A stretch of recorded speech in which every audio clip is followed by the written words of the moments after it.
ginagawa? Anong ginagawa ng tinan ninyo ito gusto ko lang gusto ko lang makita ninyo ito. Habang binabaha, nakita nyo naman kanina siguro yung sobra-sobrang pagbaha, di ba? Yung mga nangyari, umiiyak pa yung pamilya, namamatay, ganito, ganyan. Balitang-balita na nasa London daw yung mag-asawa na Frasco, ha? Yung mag-asawang Frasco nasa London daw habang binabagyo. Chef, sabi ko nga sa inyo siguro naman bago kayo magpunta dyan, meron ng weather forecast na tatamaan yung mga probinsya nyo, ba't tumuloy pa rin kayo? Hindi nila siguro alam na ganito kalatindi yung mangyayari sa probinsya nila. Itunuloy pa rin nila yung pamamasyal. Hindi lang sila yung mga, kasi si Duke Frasco, yung kanyang distrito, yun talaga yung sobrang naapektuhan. Anong pinamigay? Pandesal. Ang lalaki di umano ng mga sabi ni Toby Chanco, 125 million daw ang binibigay sa mga congressman pipirma doon sa impeachment ni BP Sara. Isa yan si Duke Frasco sa pumirma kay BP Sara ewan ko. Pero kung totoo man na kumita sila dahil sa pagpirma nila, pinamigay nyo pandesal? Tangina niyan. Ngayon eto mga bossing, merong report si Mark Lopez na ito si Team Yap ba to? Basta itong Yap na to, concertan mga producer. So syempre one of the elitista. So meron daw yatang party na nangyayari. Pagbibigay pugay na naman yata kay Kokak. Pero may party daw yata na nangyayari diyan sa Malacanang habang hinahagupit ng bagyo. Hindi yata sa Malacanang, baka somewhere, pero sila ang nag-organize habang hinahagupit ng bagyo ang Cebu. Tingnan ninyo ginagawa ng mga hayop. Ganito ka-insensitive ang mga yan. Sabi ko sa inyo.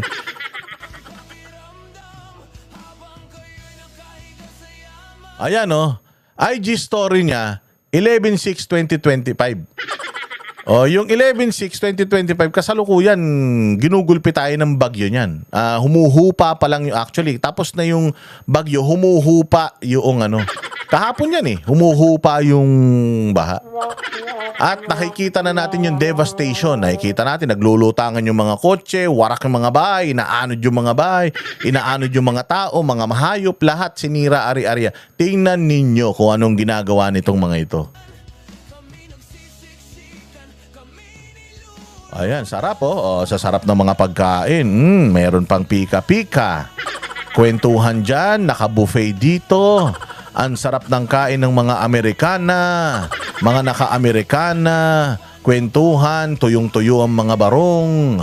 Habang yun nasa kabilang screen, nandoon nakikita yung totoong nangyayari sa bayan natin. Ayan. Hirap na hirap yung mga Pilipino habang si First Lady pumipirma pa. Putang ina, picture, mukha niya na, pinirmahan niya pa. Sabi nga dito ni Mark Lopez, the elite in our government doing their extravagant thing while the rest of the country is reeling from the wrath of Mother Nature. Tone deafness in the highest degree. Tone deafness, ibig sabihin, buingi. Walang pakiramdam, putang ina. Kung ito siguro ang kapi ng mga to, anesthesia. Walang nararamdaman ng mga hayop habang naghihirap yung mga kababayan nila sa labas ng mga buwakan ng mga mansyon nila. Sila, ayan, ang smile, pirmahan, kain, dito, pera ng pamahalaan yan. Pera ng gobyerno yan. Tangina yan. Hindi natin pwedeng sabihin hindi pera ng gobyerno, mga taga-gobyerno man to. Si Lisa Marcos, asawa niyan, presidente. So, kung nangyayari to inside Malacanang, hindi natin alam kung saan nangyayari to. But if this is happening inside Malacanang, putang ina, pera ng gobyerno. Bawat hangin na nilalanghap nila dyan, kuryente na ginagamit nila, tubig na iniinom nila, galing yan sa mamamayang Pilipino. Ano nararanasan ng mamamayang Pilipino habang nagpapakasarap tong mga to? Ayan mga nakahiga sa lapag, binaanod yung mga bahay nila, lahat ng pinaghirapan nila mula bata sila hanggang tumanda, ari-arian nila, wala na wash out lahat habang etong mga elitista sarap buhay. Kaya saan ka kumukuha ng kapal ng mukha mga yan? Grabe. Ayan nagre-rescue operation sa'yo mga patay ayan kinukuha yung mga patay doon sa baha. Sarap. May mga giveaway pang mga putang ina. Meron pang giveaway. Ang sarap. Sige, lunukin nyo pera ng taong bayan. Bigyan nyo ng award. Palakpakan nyo. Habang yung mga Pilipino nangangamatay, sabi ko nga sa inyo ito ang human rights violation. Ito ang crime against humanity. Sige, picture. Tanginan, sasarap ng magaganda ng mga damit. Sige, ayan. Saya, di ba? Ang saya. Sige, photo ops, pak. Habang ang mga kababayan natin, ayun, nire-rescue. Ayun, patay, binubuhat, habang sila pirma dito, pak, picture with the first lady. Tanginan yan. Ano ngayon ang masasabi nyo? Kayo mga kapwa ko Pilipino, ano ang masasabi nyo dito? Ito pa isa, Sabi ko nga sa inyo, Mag-aano daw sila? Nagsabi sila, simplihan nyo lang ang pag-celebrate ng Pasko. Pucha yan. Simplihan mo yung pag-celebrate ng Pasko, tapos sabi ni Congressman Kiko Barsaga, inimbitahan mo yung Blackpink. Tang-inan yan. Sabi ko nga sa inyo, wala talaga tong pamilya na ito. Putang ina nyo, binoto nyo kasi tong mga ito Mga haudas din kayo ayan ang ginagawa sa inyo. Habang nagpapakahirap kayo, wala nga, baka hindi nyo nga alam kung may pagkain kayo sa Pasko. Itong mga nabaha ng bagyo baka itong mga nabaha ng bagyo, nabaha ng dyan sa Cebu. Baka sa Pasko, ang pagkain niyan, noodles yung galing pa sa relief goods ng gobyerno. Ganyan kahirap ang dinadanas ng Pilipinas ngayon, tapos kayo may ganito. Sinabi nyo na maging simple, tapos kayo mag-iimbita pa ng kada birthday mo, imbita ka ng foreign performer. Putang inang yan. Alam mo, ang hilig nyo sa tugtugan. Sabi ko sa inyo, saan kaya kumukuha ng kapal ng mukha itong mga ito? Binigyan pa ng bonus yung mga taga-gobyerno. Bonus sabi ko nga sa inyo, ang mandatory po 13th month. Yung 13th month pay po, nasa batas po yan. Kailangan ibigay ng mga employers yan. Yung bonus, binibigay po yan kapag maganda kita ng kumpanya, maganda performance mo. Performance-based ang bonus. Yung 13th month, tamad ka o hindi, meron ka talaga niyan. Basta, nasa kumpanya ka pa, hindi ka pa tinatanggal. Pero, ang bonus po, performance-based yan. Pwedeng, ikaw, 5 piso lang kasi yan lang ang performance mo. Ikaw, 1,000 dahil masipag ka.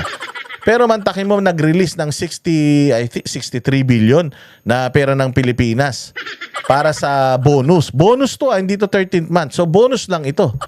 Kung ang bonus nila kaparehas ng sweldo nila, ibig sabihin sa 13th month pay, magre-release sila ng ganyan. So, 130 billion ang i-release sa 13th month ng mga taga-gobyerno at saka bonus. Ang tanong, kayo, meron ba kayo niyan? Assumption lang yun yung presyo na yun. Hindi yun accurate.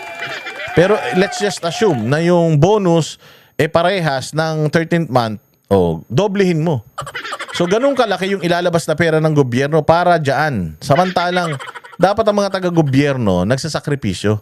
Kasi ang pagtatrabaho sa gobyerno, serbisyo publiko yan Hindi ka naman dapat nagtatrabaho sa gobyerno para sa pansarili mong kapakanan mantakin mo, ayan simpleng Pasko kasama ang Blackpink.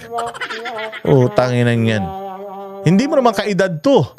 Bakit iniimbita mo pa yung mga yan? Kita mo, yung yung mga itsura nila. Ito mga itsura tingnan mo si DPWH nakangiti. Tingnan mo yung Silagdameo. Nakatawa. Nagpaplano sila para magbigay ng tulong o nagpaplano para kung paano susolusyonan itong pagsubok diyan sa Cebu. Nagtatawanan. Inan yan.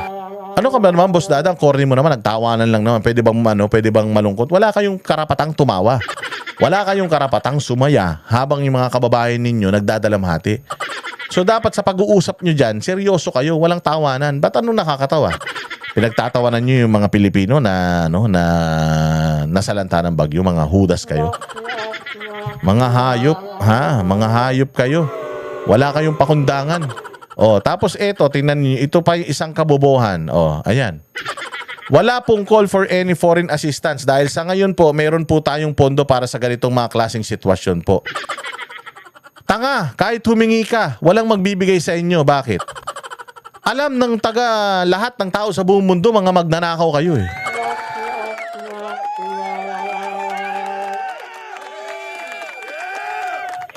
Alam lahat yan ng buong Pilipinas. Magnanakaw kayo. So kahit lalong-lalo nang alam yan ng ibang bansa, tinan ninyo, walang foreign aid na dumadating sa atin. Alam nila, nanakawin lang yan eh. Alam nila nung panahon ni Yolanda, nasira yan eh. Yung mga aid na yan, nabulok nga lang, di ba, nung Yolanda. O, kaya ngayon, sasabihin ng mga ibang bansa, nako, may masamang nangyari na naman sa Pilipinas. Magbibigay ba tayo? Siguro dumiretso na lang tayo tumulong dun. Kasi ibibigay natin yan sa gobyerno ng Pilipinas. Putang ina, mga kawatan yan eh. Kaya nga may mga ganyang nangyari sa Pilipinas dahil sa corruption sa Pilipinas eh. So gusto natin tulungan yung mga tao na biktima ng corruption nila. O hindi parang kinonsinti natin yung corruption nila. Hindi ba? Yan ang nangyayari ngayon sa bayan natin Pilipinas. Wala na pong mga foreign aid na dumarating sa atin dahil alam nila na ibubulsa lang yan ng mga Pilipino. Panahon ni Pangulong Duterte, ginamit nga yung foreign aid sa Pilipinas para hawakan si Pangulong Duterte sa legi. Sabi kay Pangulong Duterte, pag hindi mo tinigil yung war on drugs mo, hindi na kami magbibigay ng tulong sa inyo pag may bagyo. Alam mo, sabi ni Duterte, fuck you. Tanginan nyo. Sa inyo na yan. Wala akong pakialam. Ang Pilipinas mayaman kung hindi lang magnanakaw. O tinan mo nung panahon ni Pangulong Duterte, ang daming mga dumating na problema. Ang daming mga, may mga gera pa. Kalaban ng maute. O kita ninyo, mayroon tayong aid na natanggap. Wala masyado. Meron man siguro, pero wala masyado. Hindi katulad ng mga nakaraang panahon na parang nagsosolicit pa tayo. Panahon ni Pangulong Duterte, hindi, iniraos niya yan lahat sa pera lang ng taong bayan. Nagka-problema tayo nun. Nahirapan tayo, nangamatay tayo nun. Nagkaroon pa ng COVID nun, nairaos naman tayo lahat. Di ba? O, mga loko-loko kayo eh. Kami ang boses ng masa, hindi natatakot. Katotohanan lang, di kami nalulunod. Walang bahid ng sismis, lahat ay totoo. Kahit sino ka pa, pag mali ka babanatan ka. Walang pinipili kulay, wala kaming kinikilingan. Basta para sa bayan, kami lalaban. Pagdama palakpakan, pag mali banatan. Di matitinag, di matatakot, para sa bayan tuloy ang sigaw. Sa harap ng kamera, walang halong takot. Mga baluktot, lahat kayo'y tutumba. Ang hustisya at totoo, yun lang ang mahalaga. Kahit sinong harang, di kami matitinag. Walang pinipiling kulay, wala kaming kinikilingan. Basta para sa bayan, kami lalaban. Pag tama palakpakan, pag mali banatan. Di matitinag, di matatakot, para sa bayan tuloy ang sigaw. Kung nasa tama ka, ikaw ay aming kasama. Pero pag mali ka, handa ka na bang mabasag? Banateros kami, walang inuunan. Dahil bayan muna, bago ang sarili.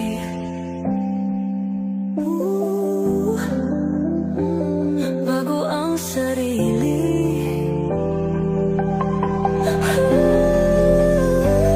Pag tama palakpakan, pag mali banatan. Banateros ang sigaw, katotohanan ang laban.